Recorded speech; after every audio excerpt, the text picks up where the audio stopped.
Welcome to a special edition of the Fantasy Slant, powered by Pro Football Focus and brought to you by DraftKings.com. It's day one of the NFL Draft. I'm your host, Jeff Ratcliffe. I'm tired, I'm weary, I'm wired on caffeine, and it was an insane first day. So we're here to recap things really quickly. We're going to do a little roundtable style. So I have three of our analysts here. Well, the boss, of course, is here with me, Mike Clay. Mike, we did a live blog together. I don't think I've ever experienced anything that intense before. How are you holding up? I'm good. I'm good. You have to remember we've been writing these capsules on players down to backup tight ends and third string running backs all offseason. So for me it was pretty natural. I could nail them down pretty fast. I know you could too. You did a great job kind of leading the charge there. Let's jump right into it here. I mean, why not? Right at the top, back-to-back quarterbacks, 1-2, no big surprises. I mean, Jameis Winston, the obvious first overall pick, and you look at Marcus Mariota, went to, Tennessee stood pat. I think that was a good idea for them. They needed that franchise quarterback. They take him number 2 overall. We've talked a lot about these guys. I don't know what you guys think, and I'll kind of, I've talked a lot about them on our blog in the past, so I'll let you guys kind of throw your thoughts out there. But, I think Winston, Mariota, both quarterback 2 options. I think I like Mariota a little bit more. He does more with his legs. I think his floor is a lot higher. I think Winston's ceiling's higher because he has all them weapons in Tampa Bay. I know that sounds weird to say because they were so bad last year, but Safarian Jenkins, Evans, Jackson, lots of weapons there. But I do think I prefer Mariota. I think he's more of a mid-pack quarterback 2, and I think Winston's probably just a few spots behind him. What do you guys think? Well, wait, let's introduce these guys because not everybody gets to see our mugs every week. No time for that. Scott Spratt, our Dynasty hero in chief, and then Tyler Lochner, probably our versatile Nelson Aguilar type writer for the site. But tossing it over to you guys, what do you guys think? Well, Scott or Tyler. I'll go. To Mike's point, again, no surprise seeing those 2 quarterbacks go. I actually think I like Winston a little bit more in year 1, but again, they're both, I think, mid-tier quarterback 2s at best. The only reason I like Winston more is because he just has better wide receivers. I know that Mariota can run, but I just think we saw what Mike Evans did in year 1. We know what Vincent Jackson can do.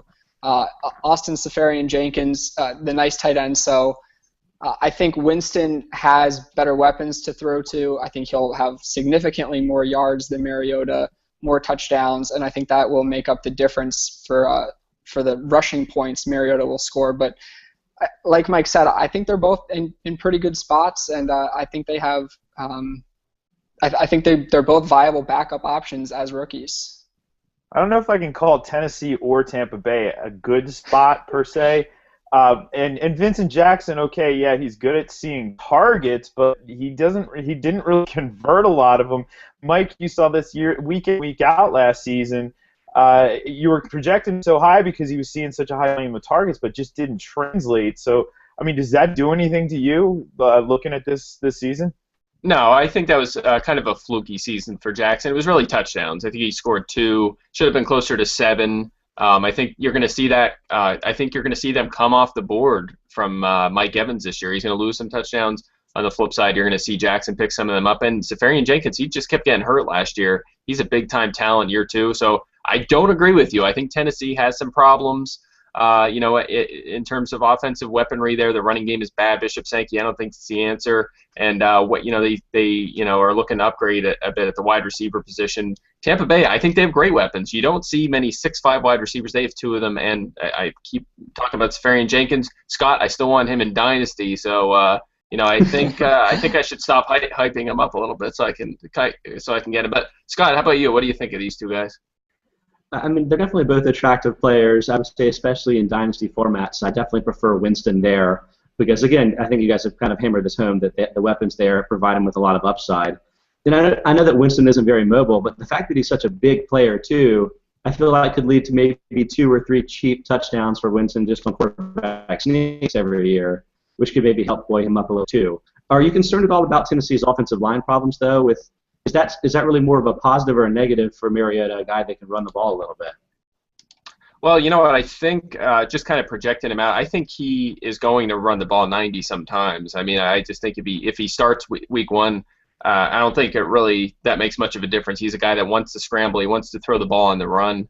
He's very good at that. So regardless of the line problems, if anything, maybe that means just more passing from that Tennessee offense. I don't think they're going to score a ton of touchdowns.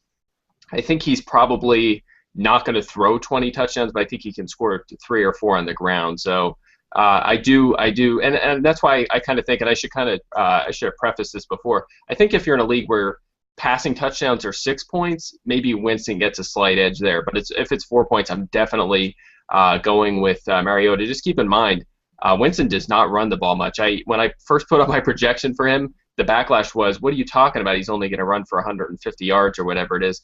He does, I think he ran for 200 yards over 2 seasons at Florida State. The guy just doesn't run a lot. So Winston is really going to be limited, very much like Ben Roethlisberger, who he's often compared to. So I think at 4-point leagues, I think that kind of separates the two.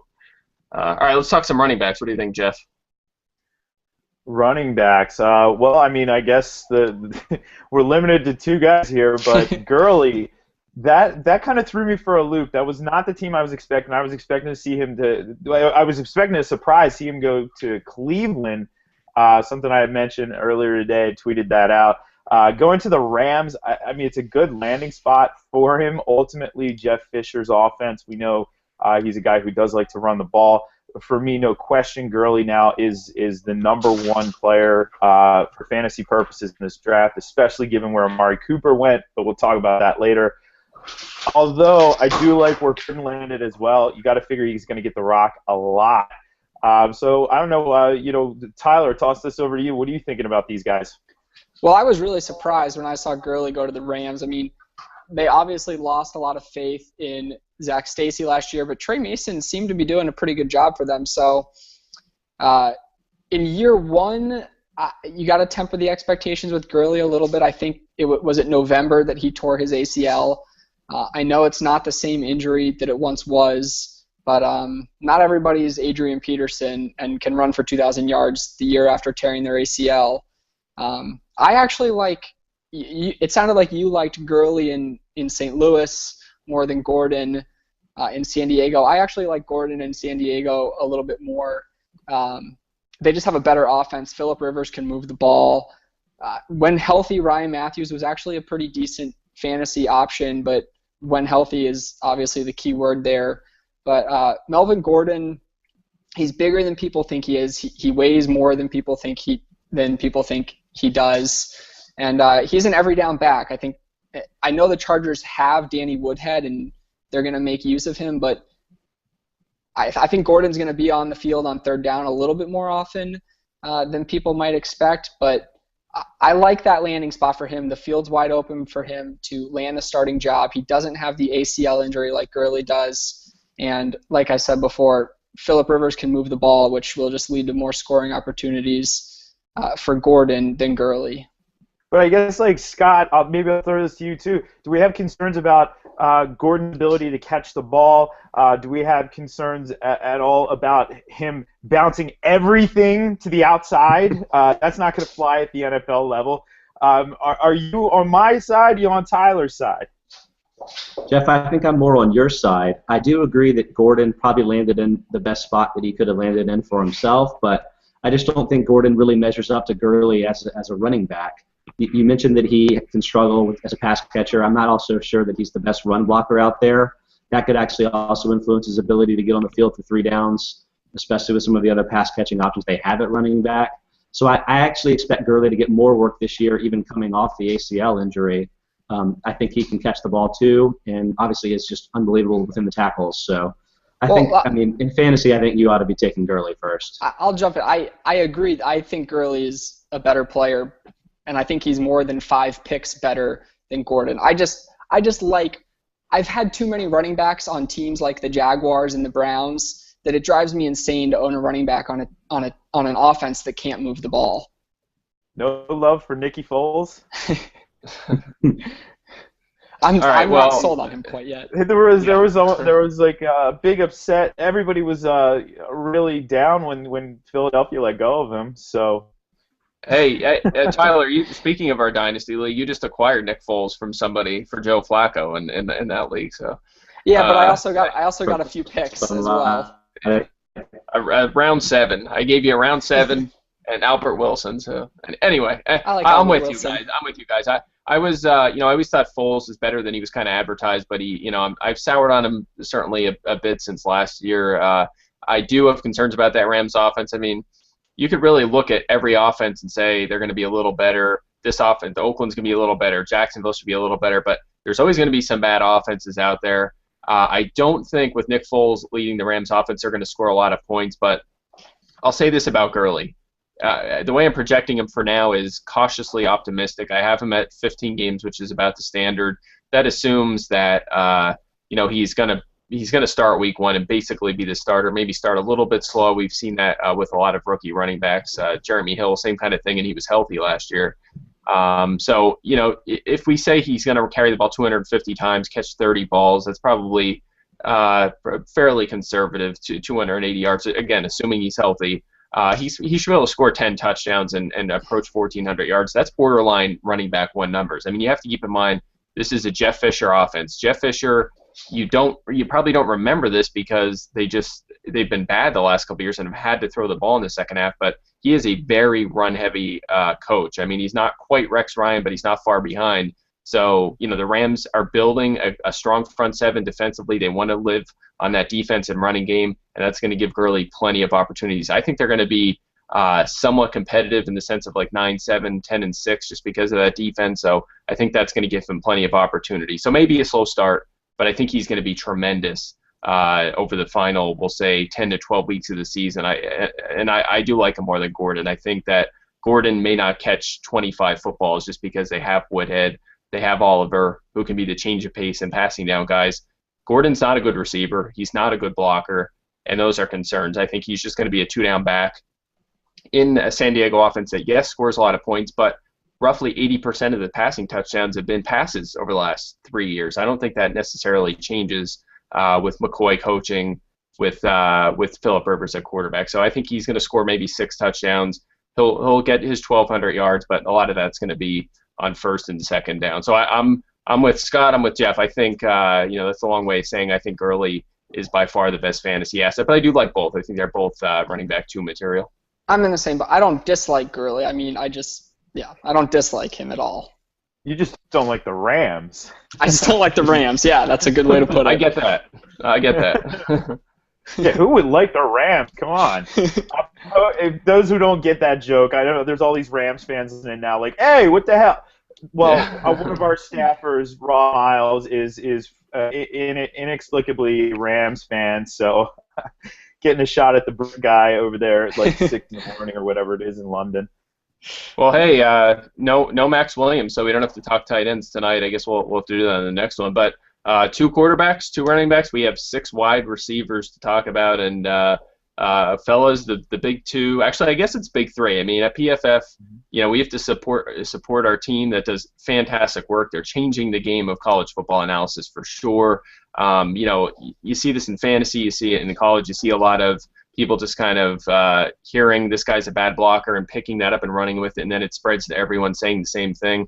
At PFF, we know these guys do original work. They don't watch 4 games. They don't watch 2 games. They don't watch a few plays. They watch every single play of every game. And they, especially Steve, our guy Steve, loves Devontae Parker. So let's say the big 3 at wide receiver. We'll kind of lead with that. Amari Cooper, of course, came off the board first to Oakland. Then Kevin White replaces Brandon Marshall with Chicago. Devontae Parker slips in there with Miami, who just completely overhauled that wide receiver unit. So, Tyler, what do you think here? Which of these 3 guys? Because I mean, I think they're all somewhat intriguing. Which of these 3 do you prefer this year? I think I like Cooper the most because I think he's the best player. But I think it's very, very close between Cooper and White because I think White lands in a little bit of a better spot. He has a solidified starter across from him in I just totally blanked on his name. Number 17 of the Bears. Alshon Jeffrey. Alshon Jeffrey. There you go. Jay Cutler. If Jay Cutler can throw the ball, I mean, Jeffrey and Marshall were both successful fantasy wideouts the past couple of years. So I like Parker's landing spot in Chicago, but if I have to pick between one of the two of them, I'm going with Cooper because I do think he's the better player. Derek Carr showed a lot of promise last year. Cooper's going to get a lot. I think Cooper's going to get more targets than White. White might have a chance to score more touchdowns in Chicago's offense than Oakland's offense because, again, now that you can see my cat, again, I don't really like bad offenses, and I still think while Oakland is on the rise, I still consider them a bad offense. But Cooper will see the lion's share of targets there, and between those three, he's my favorite right now. You know, one thing that came up to me though, as I was, thinking about this, John Fox has had this, almost allergy to rookies. He won't play rookies. We saw it last year in Denver. We see it, in Carolina. He's this aversion to putting rookies in games. Obviously, you invest such a high pick, but do you think any of that creeps in, or is Adam Gase going to be whispering in his ear, no, this guy has to play. He has to play it down. We got to get this guy on the field. I mean, is there any concern there, or am I just crazy talk because of 12 hours straight of doing this work? Well, I'm not too concerned. I don't think they have just to jump in quick, Scott. I don't think they have a choice, really. I mean, it's Marcus Wilson, I guess. I mean, there's some intrigue there. He's a big receiver. He's done some good things, but didn't really jump off the page late last year. And Eddie Royal, he's getting up there now. He's a slot man. I think they don't have a choice, really, but to throw Kevin White in there opposite Alshon Jeffrey. And something interesting about Kevin White, just something to think about. You mentioned Adam Gase, you mentioned John Fox. I'm actually losing my mind here. I wanted to talk about Brashad Perriman with the stat I was about to throw out there. So we're all losing our minds. I'm mixing up all these coaching changes. But let me switch. I'll talk about that later. All right, Kevin White, Amari Cooper, Devontae Parker. I have them. My projections show up 132 points for White, 131 for Cooper, 126 for Parker. I mean, it's not on purpose. It just worked out that way. It's weird. It happens like that sometimes. What about PPR leagues, Mike? Yeah, I think I like Cooper in both. If you have PPR and then Cooper kind of moves a little bit ahead of White, I think he's going to be force-fed the ball in Oakland. But I think that is the worst offense here. So I think that's what kind of levels them out in standard formats. White, he has the high ceiling, probably leads this group in touchdowns. And then Parker, probably the offense that's going to score the most points, Miami. And, he has more competition, too. He has to deal with Kenny Stills. He has to deal with Greg Jennings. Can he nail down that number one job on the outside? Of course, Jarvis Landry is going to be busy there in the slot. But either way, I think all three of them guys, ton of talent, decent situations, at least situations where they're going to play a lot. Miami, top 5 in the NFL in 3 wide sets. So they're, even if he's number 3 on the depth chart, he's going to be on the field, and he'll earn those targets because he's a good player. So I think all 3 are wide receiver 3 material, and that's saying a lot. It's a really deep position. Yeah, real quick on Parker too. I tossed this out on Twitter. This guy's really good with the ball in his hands. Phrasing there, of course, but really good after the catch. 15 missed tackles in 43 catches that we recorded at College Football Focus. That's some impressive numbers there. So I think he'll be able to get some work done after the catch as well. Something that maybe people might want to consider with him. But you're right, Mike. Everything levels out because of the way that the draft fell and where the landing spots are. So these guys are pretty even where we stand right now. All right, Scott, we'll let you talk now. I don't even know why. You guys have pretty much exhausted all the major points that I would have. But as the token Panthers fan on the panel, I will say I don't really remember a lot of 6'3", 215-pound, 4.35 running wide receivers on the Panthers during John Fox's time. So I'm not sure that's really a fair analogy there to Kevin White. Well, I wasn't necessarily going that route. I was going last season because the Broncos also had a bigger receiver with some wheels who didn't see the field at all. So that's really what was sticking out in my mind. Yeah. All right. How about this other group, guys? I mean, I see some other people, our friend Dave Richard over at CBS, a couple others on Twitter kind of posting their early redraft rankings of the rookies, and that's something I'll dive into tomorrow as well. But of course I should preface that the projections are already on the site. So if you want to go see these projections we're talking about, they're already updated on the site. You can check them out, and we'll do some more analysis and top of this tomorrow. Brashad Perriman, Nelson Aguilar, and Philip Dorsett. I'm not sure. I heard it pronounced Dorset on TV, but usually that's how the commish said it. Dorset, yeah. So anyway, these three guys, the other three wide receivers, come off the board in the first round. I think Perriman really stands out here. He goes to a Baltimore offense where he fits very similar to Torrey Smith into this offense. He's actually bigger than Smith. He has some hand problems, but he's big and he runs a 4.26. I mean, this guy has a tremendous upside. And with Marlon Brown there and Kamar Ake and Michael Campanaro, he is a pretty much a clear path there to start opposite Steve Smith, who's also 36. If he gets beat up a little bit, Perriman could be in for a big season. And the stat I was going to mention before, they have Gary Kubiak going out. They have Mark Trestman coming in. Mark Trestman, the last 2 years, was the head coach of Chicago. During that span, number 1 and number 2 in the NFL in end zone targets, Brandon Marshall, Alshon Jeffrey. So, Perriman, he has some size there. He's a lot bigger than Steve Smith. He's going to get those looks and is definitely a candidate to score 8-9 times if this offense picks up where it left off last year. Aguilar, really quick. The Eagles offense spreads the ball around. I just don't know that he's going to get the volume you sort of expect from this offense, especially because the Eagles are going to run the ball a lot more. And Dorsett, what do we even need to talk about him? He's well down the radar. It's just a luxury pick there for the Colts. They don't need him right now. He's going to fight with Dante Moncrief and do a lot of work on returns. This is a high-scoring, pass-heavy offense, but they like their 2 tight end sets, and they have a lot of options there at the wide receiver position. Yeah, Mike, I agree with you pretty much straight down the board. On Perriman, I'll add a lot of mocks actually had him going to the Ravens, so even before it just made sense. It was a good fit. And the stat I found the other day was Joe Flacco was the 5th most accurate quarterback on throws 20-plus yards down the field. And a stat that Jeff had uncovered on Perriman was that he had over 500 yards and 5 touchdowns on passes over 20 yards down the field. So that's a nice connection there. Like you said, gets into that Torrey Smith position. And as a person who owned Torrey Smith, I think each of the last 2 or 3 years in different leagues, I was smashing my head against the desk every time because I never felt like he was getting enough end zone targets. So that was a nice stat that you uncovered there, which makes me believe that Perriman might actually have higher upside than Torrey Smith did if he can see more end zone targets. Yeah, he's definitely more of a spectacular type receiver than Torrey Smith. But the problem with him, though, is where he makes that spectacular look routine.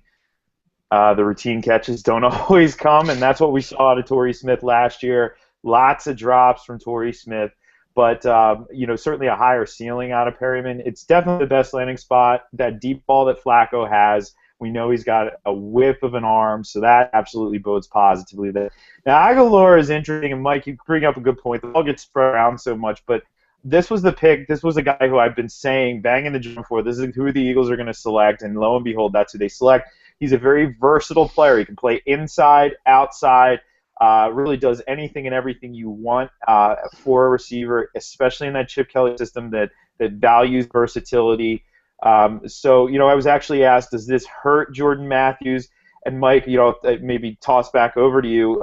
I said no, I don't think it impacts what Jordan Matthews' value is going to be at all. He's still going to be in that wide receiver 2 conversation, and that's that for that. So I don't know if you disagree, but that's where I'm standing with Matthews. Yeah, it's kind of interesting. I mean, I talked a little bit about the depth of wide receiver, and you start around 20, where you get into Vincent Jackson, Eric Decker, Brandon LaFell, those kind of guys, and then you go down to around 40, or maybe even 36, 38 in that range, and they're not far behind. I mean, that tier is very deep. So, my projections, and Matthews comes in actually 30th, but again, he's only he's like 5 points behind 20th, so it's really that tight in there. So Matthews, when I made my adjustments, I think he came down just a handful of receptions. It's almost nothing too significant. So I'm sort of with you. I don't think it makes a huge impact. I already was a little bit lower, I think, than the consensus on Matthews, just because I don't think, he's going to see a massive uptick in targets. We just saw it last year with Macklin.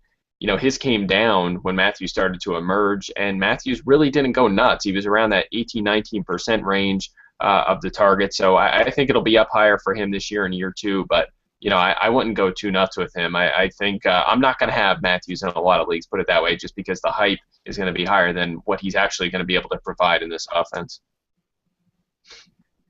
Yeah, I think that's totally fair. All right, so let's, coming down the home stretch here, I want to throw it around on the horn here. One player you were surprised to not see go in the first round. Toss it to you, Tyler, first.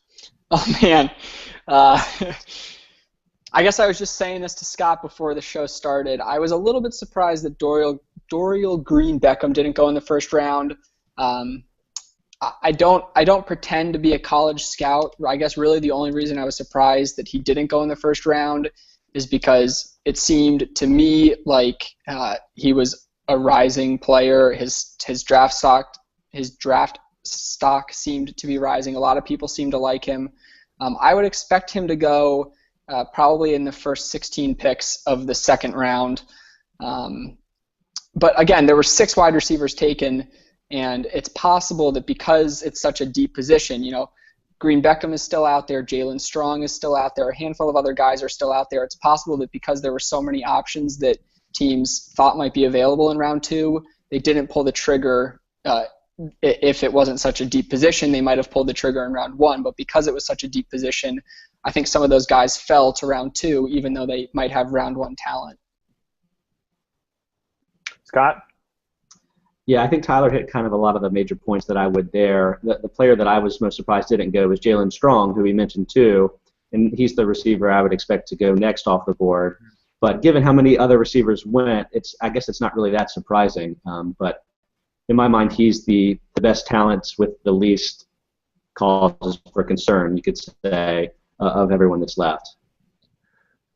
Yeah, I'll jump in here. I did that kind of. I found voids on 15 different positions that were fantasy relevant, and then I kind of placed, made predictions who could potentially fit on round 1 to fill those voids. And I had Tyler Lockett going to the Eagles, but I also mentioned that they're probably going to go with Aguilar. And then I had Devin Smith going to Baltimore, and I said they're probably going to take Perriman though. So I was my number 2 option sort of fit in there. So, but anyway, those are 2 guys I'm really intrigued by. Devin Smith, an awesome deep threat, and Tyler Lockett, just an outstanding overall receiver and returner. So, I'm interested to see where those guys land. But I'll say that the biggest surprise, probably Max Williams. I thought he would slide into the end of the first round just because he's really the only all-around good tight end, and there's a couple teams that need him. So we'll see where he goes on day 2. Maybe it could be. I think it's Atlanta at 10th is probably the first team that really has a need at that position. New Orleans, Baltimore, a pair of other teams also who will be looking at that position. I thought the Saints would take him at 31. Yeah, I think that was a lot of people were mocking that potentially. Some head scratchers too in the first round, but for me, on the defensive side of the ball, there's still some players out there too, and it's pretty surprising Landon Collins didn't go. But it just speaks to the depth of the wide receiver position that we can sit here and rattle off.